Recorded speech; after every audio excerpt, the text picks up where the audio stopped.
What's good, everybody? Welcome into the Bluebloods as we continue our FCS player spotlight for the 2023 season. And today we're joined by my guy, Antwain Barham, new Mississippi Valley State linebacker, just transferred in from Memphis, was a former three-star prospect, according to Rivals, ESPN, and 247 Sports, was a top 75 linebacker in the class of 2022 and a top 40 player in the state of Tennessee. Antwain, appreciate you hopping on the show, man. Oh, no, man. Appreciate you, man. It's a blessing, man. It's a blessing. You had a lot of honors coming out of high school. When you were coming out, you were all West Tennessee second team. You were named Defensive Player of the Year one year. You had the tackles, you had the stats, the production.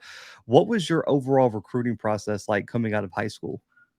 Man, honestly, I started playing varsity football my freshman year. I didn't really get that much playing time. They didn't really know what to put me. I always been like a big guy, pretty big guy. Just didn't really like grow into my body as much then in my freshman year. So I was kind of like lanky. So I used to play, believe it or not, I used to play running back. They had me quarterback sometimes, like wildcat quarterback anywhere, man. And then I played outside, and then inside backer. Then I played safety in this All-American game in Daytona, Florida. Never played safety in my life, but ended up getting an interception. Like, it's wherever you want to put me, like, I don't feel like I have any, a primary position as of right now. Like, I just want to make an impact with any team, you know what I'm saying? Special teams especially, like, I feel like that's where the juice starts. Like, one big hit, boom, started the game. That's going to get the offense and the defense. That's going to get the jitters out. Let's do it. Let's get ready to roll, you know what I'm saying? So, honestly, like, my sophomore year, I got the ball rolling with my first offer with Indiana University, and that was big time for me. That's when I knew then, like, hey, like, yeah, like, you the real deal. Like, this work is paying off, bro. Like, keep going. Like, keep going. Like, honestly, like, it was after practice. My head coach had called me in. He had told me somebody was on the phone for me or whatever. I was like, man, like, ooh, like, what's going on? He was like, man, just answer the phone, man, pick it up. So I picked it up. It was Coach Allen, man, from Indiana University, and I just flat out started crying, man. I couldn't believe it. But I knew then. Then after that call, then Liberty University came, Austin P, that's pretty close to home, about 2 hours away, and that's when it all started, man. And yeah, man, junior year, when I took my guys to state, me and my 21 class, like that 21 class was something special. We had a lot of dogs. We had DJ Smith. He's at a JUCO right now. You got my guy Anthony Brown. He's now at Purdue. He's safety, hard knock, and he's like his IQ is amazing. So we had a pretty good squad. Like, and like just growing with those guys, it made me a better player as well. Like, I can say. You decide to stay close to home and sign with Memphis. What was it about that program, that recruiting process with them that sold you that that was the place to spend your next potentially 4 years? Man, honestly, coming into my senior year in high school, I tore my Achilles. No one knew that. I kept it under media because I just wanted to, get the work. I knew I was gonna get back at it. I kept a positive mindset about it, and I ain't want to, go to social media about it. I took a break from social media. Just got locked in with graduating high school early. I did that, and then I did a mid-year enroll with Memphis. But throughout that, before I had signed with them, I had went on my visit, and believe it or not, I tore my Achilles the day before I went on my visit. Like, I had to visit the day after in practice, man. And I didn't know what to do. My mind was going crazy. I didn't know what to think, emotions everywhere. So I'm like, oh my God, these guys gonna pull my offer. Like, you know what I'm saying? So I go on the visit. My dad's like, it's gonna be okay. Everything gonna be all right. Just go through with it to see what it's gonna say. Ask your question. If not, then just go on with the next. Like, that's how we gonna go. So, man, I'm in here, man, with the boot on in the hotel. I'm showing up. They're happy to see me. They're like, you know what I'm saying? Like, we were just talking to you on the phone. You know what I'm saying? What's going on? And note to self, like, when it happened, my trainer had told me it was like maybe a high ankle sprain, nothing too serious. We couldn't really tell at the moment, but I kind of knew what it was at that time. Was kind of scared to say. And as on my visit, I probably stayed there about 4 days in the hotel. And that third day, I'm in the booth. They like, why is he still in the booth? Like, come on, man. So he was like, let's get you checked out in the trainer, make sure you all right, get you iced up or whatever. get me in the trainer room, get the trainer. The trainer is top dog. That's my guy, Larry, and all of them. Like, they took care of me when I came in. Shout out to them. Shout out to Memphis training staff, man. They got me back right, man. But nah, man, he told me right then. He did a little test. He squeezed my calf muscle. No reaction. He knew right then. Pops, son, I don't want to say it, but it's a 99% chance. You know what I'm saying? You know what it is, and yeah. Mm. So that last day, I had to talk with the head man, Coach Silverfield, my guy. Shout out to Coach Silverfield, man.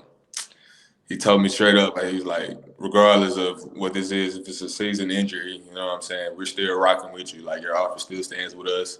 We had a guy that committed to us, signed to us, and torn his ACL the day after, and we still rock with him. He came back, recovered, and now he's balling for us. So when I seen that they were still rocking for me, and they took me in like I was already on the team, treated me like family, treated my family like family, I was like, yeah, man, I'll be making my decision pretty soon. So that's what I did, man.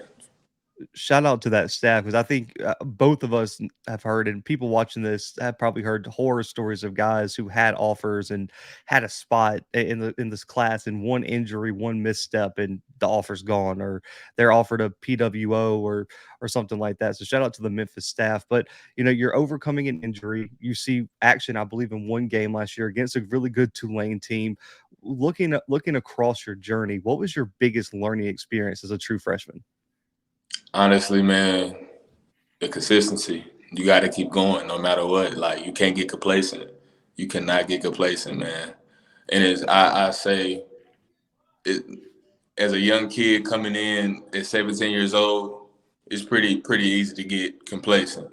So just watching the older guys like Xavier Cullins and my guy Jeff and man Quindell, just watching Quindell come in, clock out, like no complaints, no nothing. Like, he do everything right to the T, no matter what.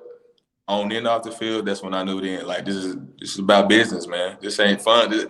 Like, you're supposed to have fun with it, but at the end of the day, it's all about business. Like, you know what I'm saying? This is a job. So You spend your first season in Memphis. You guys go on and win win a big bowl game at the end of the year, but you decide this offseason that it was better for you to explore other options. Walk me through your decision to enter the transfer portal. honestly, man, a better opportunity to see the field more. Just not even just as my position as a linebacker, just with anything, special teams, and more so a change of scenery. Like, I'm from a small town from Mountain Tennessee, probably like 600 people in there. Like, I kid you not, we got one Walmart. Um, I just wanted everything to slow down. Memphis was a big city; it's pretty fast. You know what I'm saying? So I just wanted everything to slow down so I could just dial down on football and school, so I can get to the big leagues, man. Just, you know what I'm saying? Hey, it's wear and tear. It's wear and tear on the body, man. I'm trying to get paid, man. I want to get to the big bucks. Let's talk about your recruitment. What stood out about Mississippi Valley State that caught your eye in the recruiting process? Honestly, man, their change of culture, I see it so fast. Like, I see them gradually, like, not even gradually, it's like the pace of what they're doing, gradually working on the campus, academics, just the football program. They're adding more new stuff. Like, watch out, America. Like, they're doing big things. Like, I'm not gonna say too much, but those guys working, like, the players are working. You know what I'm saying? We got a lot of dogs out there already working, already up there. You know what I'm saying? And then you got the coaching staff, like Coach Wade, Coach Patterson, the offensive coordinator, Coach Anderson, my dog, the Juice Man. Like, those guys are working, man. Those guys are working, and I love it, I man. want I want to focus on Coach Patterson. That's he. Not only is he the special teams coordinator, linebackers coach as well. And I mean, you've been talking about special teams and linebackers, so that's going to be your guy in terms of the guy you're working with day in and day out. Did Coach Patterson talk to you a bit about how you fit into the defensive scheme and how he can help you develop your game as a linebacker? Oh, yes, sir, man. Right then on the visit, man, he was like, "You ready to talk football?" I'm like, "Man, coach, no doubt." Like, we in there drawing up X's and O's, man, both of us, man, and he picking my brain to see what I know. We drawing up personnels, and every question I ask him, he has an answer to him. So I'm like, man, like, he knows what he's doing. Like, you know what I'm saying? So, um, honestly, he's seen that I got a pretty good grasp of the basic common knowledge. I mean, no one say too much, expose too much, but I pretty much be everywhere. Mike, outside backer. Sometimes maybe stand up DN. We got a lot of blitz packages. You know what I'm saying? We throwing, throw things at the teams or whatever. They don't know what's gonna happen to them, man. We got a lot of athletes. Let's just say so we can just switch it up, man. I don't want to say too much, but look out, man.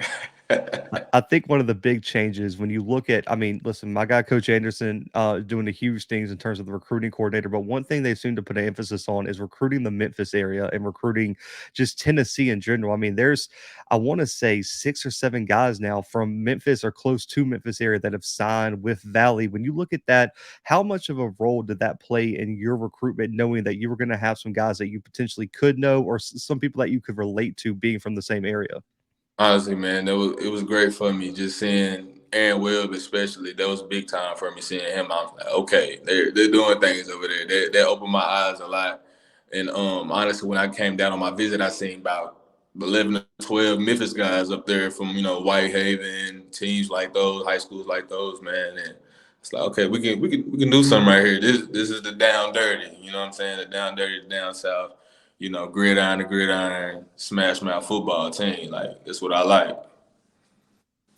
Coach Kendrick Wade, man, he comes in first time head coach at his alma mater too, so that's even an increased pressure to do well. Man, he's really hit the recruiting trail hard. He's put together an amazing staff, and there's been a lot of talk across social media with HBCU experts that this team's going to turn some heads this year. Let's just say that. What is he like behind the scenes, and just in terms of your conversations with him throughout your recruitment? Honestly, man, he's a great guy. Great guy. Laid back, knows what he wants. He's not a guy that really says too much of what he expects. You just automatically do those high expectations that he has for you. You know what I'm saying? Like you automatically want to do right around him. You know what I'm saying? And he's a real guy. He'll tell you exactly what you need to hear, not what you want to hear. Like straight up, he's gonna be straight up with you. And I know he has the plan, man. He has the plan, and we're the platform, man. We're gonna do it. We're gonna do it for him. Coach Wade's a great guy. He's a great coach, man. Ready to get to work with him, man. I've covered just FCS football for a while now. And I think when I look at Valley's recruitment, just I'm seeing the upgrades in terms of graphics, pictures, stuff y'all do on y'all's visits. Man, can you talk a little bit about how what Coach Anderson's doing as a recruiting coordinator compares to some of the other places you visited and talked to in your recruitment? And what kind of separates his approach from other coaches that you've talked to? Man, his passion for it all, man. It's like his passion and love for it. Like I can't call it no more than that. I told him, I said, you love it. And I see that, man, and I love that. Like straight up. Like I said, man, you're working. He pulled me up in the golf cart. I was like, so you're the recruiting coordinator? He's like, man, I'm the running backs coach too. I'm like, you do both. I'm like, oh man. I'm like, that's solid right there, man. Like respect. Like no more. Like I respected him even more for that, man. I'm like, yeah. Like no matter what, you just want to see the team in the best positions, like at all times. So I can rock with that. Who wouldn't want to go to war with a coach like that? Now that's true. I got to give a shout out to all the Valley staff. I mean, to do what they're doing on the budget that they have to do it with, and with some of the stuff that they have to deal with that other schools don't. You go look at the coaching staff. I mean, there's guys working 2, 3 roles that on a normal staff that would be a one person role, and they're putting in, like you said, double the hours. So shout out to all those guys. But man, to get to next season, you're going to be stepping in. I'm expecting to see you on the field. I know you are as well. What are your personal goals for 2023? Honestly, man, just finding my key role for the team. That's it, man. Simple, man. Just finding my key role and where I can make an impact in. And like no matter what, special teams, linebacker in the room with Coach Patterson, like I'm gonna be soaking it up. All of it, like I'm gonna be soaking it up. I don't have a primary position. I'm not one of those guys that be like, I don't want to do special teams. No, I want to win. I hate losing. Man. I love to compete. I hate losing, man. So I I think that's the biggest thing. When I look at some of the players that Valley's recruited, it's all guys who came from winning high school programs. And that's a huge thing. I mean, you can't teach someone how to win. And so I think that's going to be a big step forward for this program. But shifting to some quick hitters, man, looking at your game, is there a current or former NFL player that you feel like your game models the most? honestly, man, it's kind of hard to say because I watch so many. But I would say Jalen Smith for the Cowboys when he was with the Cowboys, his prime, Jalen Smith, and a little bit of Fred Warner. I could say, yes, sir. Man, that's one of my personal favorite linebackers. I'm a huge Fred Warner fan. Me I love his game. too. That's like the go-to. That's the go-to guy. When I did the Scouting Academy film, like he was one of the players I picked. I was like, Fred Warner is going to be the guy I go watch film on. I just wanted to break down his game even more. But looking at your, I guess is really last season. What was your welcome to college moment on the field? Welcome to college moment, honestly. Uh, They have to be the spring game, just my first spring game, man. And after it was just the signing the posters and giving out the wristbands. Like I loved it, like seeing the kids' faces and they didn't even know me. Like I'm not even big time yet. I know for a fact I have not did anything yet, not yet. And they still show love, man, and they just made me feel so great. So honestly, I knew right then, like, yeah, this is the moment. This is what I want to be in right here.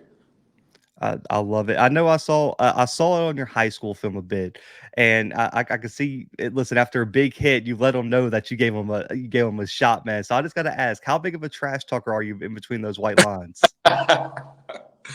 Oh man, I'm not gonna say too much. You know what I'm saying? Look, it get real treacherous out there. I can't say it get real treacherous out there. I am a linebacker. Nothing malicious though. It's Yeah. all love. I'm a competitor. I just like to get in. I like to play my game sometimes. If I really feel like that person's gonna snap back, you know what I'm saying? I want to throw that flag, get that flag, and get them extra yards in, man. Hey, ref, I didn't do anything. I'm not touch him. But hey, if he wants to hit me, hey, he can. He can. But nah, man, I'm a competitor. I like to talk my stuff. I like to have swag out there when I play, man. Be comfortable and loose, man. So I do a little trash talking here and there. I love it. No, I love the truthfulness of the answer, man. Trust me, I can only imagine, especially running the mic position because you got to be vocal anyway. So I love that answer. When you look at your game though, one on one in the hole, what's the number one mistake a running back can make against you? Hey man, look, head up. Don't do it. Don't do it. That's all I'm gonna say. Don't do it. Actually, have all the confidence in the world. I want you to. I need that. We likes that. You know what I'm saying? We love that. LBU, that's all I'm gonna say. LBU, Mm. Linebacker University, baby.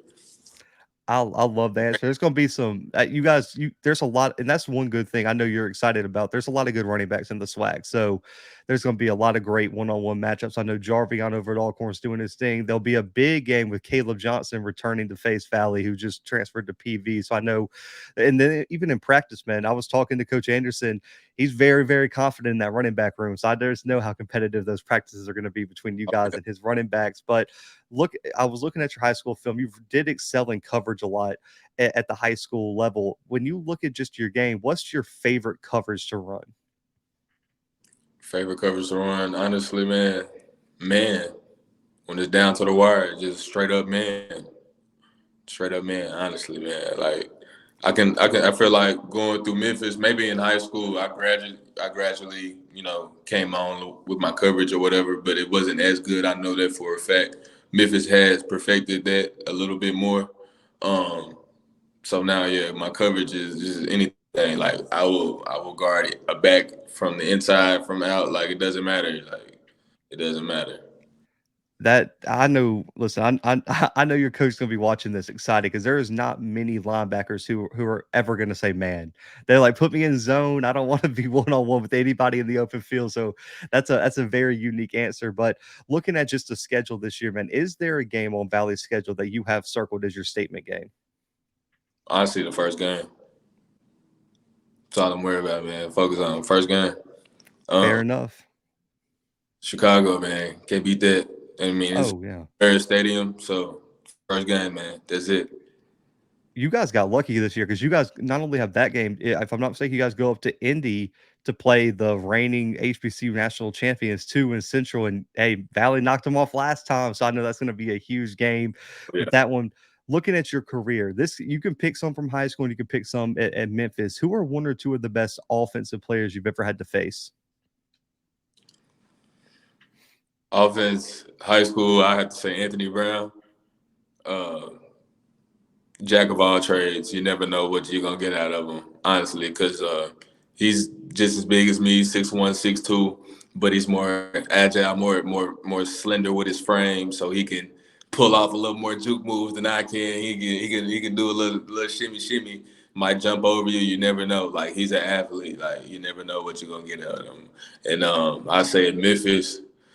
I had to take my boy Sutton Smith. He's a freshman. Shout out to class 22, man. He's coming up. He's up and coming, running back number 5 now. He changed his number. He was number 15 last season. But he got a few yards in for us, and every time he touched that ball, he first down. He's gone out of there, almost trying to break out, man. He's smooth with it. Call him Shifty. He's a dog. Memphis has such a history developing running backs. I remember my guy Gainwell that was there a few years back. Man, he was just lighting people up there in Memphis. I got a cousin who played for Memphis way back in the day, like back in the early '90s. So I've always kind of paid attention to Memphis. But the last two questions, man, is focusing on your journey at Valley. When you look at your career, we talked about your 2023 goals. When you graduate from Valley in 3 4 years, whenever, what's one thing that you have to check off your checklist? Like, what's your ultimate goal over these next few years of Valley? Honestly, making an impact inside the community, man. I wanna make like I want to, when we come to games or any home games we have, I want it to be packed out, full of fans, man. We got to bring the fans more. We got to do more for the community, man. Like give back to those people because like they watch us. Like they some of those kids they look up to us. They don't really have too many people to look out to out there. I mean, it's pretty small out there, no matter what. But you can still make an impact to the ones that do live there. I feel. And going to Memphis, we did a lot of community service work on and off the field, and that honestly makes me feel good as a person. So I like doing stuff like that, man. So just giving back, trying to make an impact as well off the field for it'll be in Mississippi. You know what I'm saying? Yes, sir. Yeah. I mean, coming into the season, and the final question, I know there's a few Valley people I've talked to, and they're really tired of being slept on. There's a lot of people sleeping on Valley, kind of underestimating you guys going into the season. What's your message to those fans and all the doubters out there, man, about what they really can expect from Valley this season? Hey, man, be all in with us, man. We're on the way. Be all in with us. Hey, short, sweet, love it, man. Hey, I appreciate you hopping on the show, man. Congratulations on your commitment again. I'm really excited to see what you guys go up there to Valley and do this season. I know every time Coach Harrison calls me, he's like, "Hey, man, just remember when you do your predictions, we're coming. Just know, don't sleep on us." So I love it. But man, let people know where they can find you on social media. Keep up with your journey throughout these next few years at Valley. Oh man, appreciate you again, man. You can follow me on Instagram, Barham BARH9M, man. You know what I'm saying? I appreciate the opportunity. God bless. All glory to God. Let's do it. Love it, guys. Make sure to go follow Antwain on all social media and make sure to stay tuned for more content right here on the Blue Bloods. But for my guy Antwain, for myself, and for the Blue Bloods, man, we are out for right now.